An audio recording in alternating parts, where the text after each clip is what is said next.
ঈদুল আজহার আগে ভারতের বিভিন্ন রাজ্যে গরু কোরবানিতে নিষেধাজ্ঞার জেরে ব্যতিক্রমী অবস্থান নিয়েছেন দেশটির মুসলিম সম্প্রদায়ের অনেকে। গরুকে ভারতের জাতীয় পশু ঘোষণার পক্ষে সরব হয়েছেন অনেক মুসলিম নেতা। পাশাপাশি মুসলিমদের গরু না কিনে বিকল্প পশু কোরবানির আহ্বানও জানাচ্ছেন আলেম ওলামারা। কোরবানির ঈদের ঠিক আগে পশু জবাই নিয়ে কঠোর অবস্থান ঘোষণা করছে ভারতের একের পর এক রাজ্য সরকার। বিজেপি শাসিত রাজ্যগুলোতে রীতিমতো নিষিদ্ধ করা হচ্ছে গরু কোরবানি।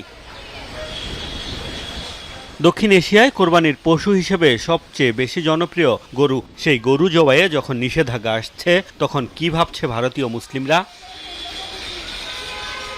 দেশটির আলেম ওলামা সহ ধর্মীয় নেতারা মুসলিমদের গরু কেনা থেকে বিরত থাকার আহ্বান জানাচ্ছেন, বিকল্প পশু কোরবানির পক্ষে চালাচ্ছেন প্রচারণা।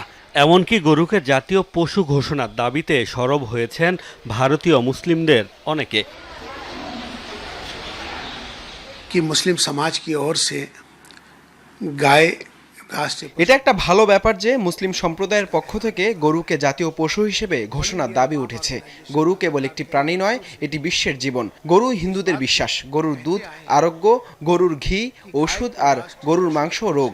আমি সকল মুসলিমের কাছে আবেদন করছি, আপনারা নিষিদ্ধ পশু কোরবানি করবেন না। एक प्राणी नहीं, गाय एक पूरे विश्व का प्राण है। वो गाय को মাতা কে রূপ মে ভারতের 100 কোটিরও বেশি হিন্দু গরুকে মা হিসেবে গণ্য করেন এবং সম্মান করেন। আমরাও গরুকে সম্মান করি। আমরা গরুকে জাতীয় পশু হিসেবে ঘোষণার দাবিকে সমর্থন করি। ভারতের প্রতিটি রাজ্যে গো হত্যাকে আইনগত অপরাধ হিসেবে গণ্য করা হোক। कि गाय गौ हत्या जो है ये बैंड होना चाहिए और मुसलमान को चाहिए कि गायों का सम्मान करें।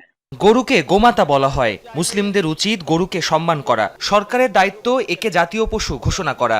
গরুকে কোনোভাবেই কোরবানি করা উচিত নয়। হিন্দু ধর্মে এর পূজা করা হয়। कहा जाता है 21 কোটির বেশি মুসলিমের বসবাস ভারতে। বিপুল এই জনগোষ্ঠীর আমিষের অন্যতম উৎস গরুর মাংস।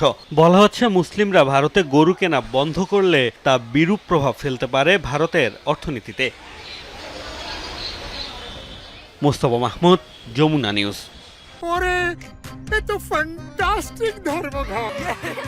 বেস্ট ইনগ্রেডিয়েন্ট ও ইউরোপীয় মেশিনে তৈরি মজাদার কেক ফ্যান্টাস্টিক, যে ফানে সবাইকে টানে।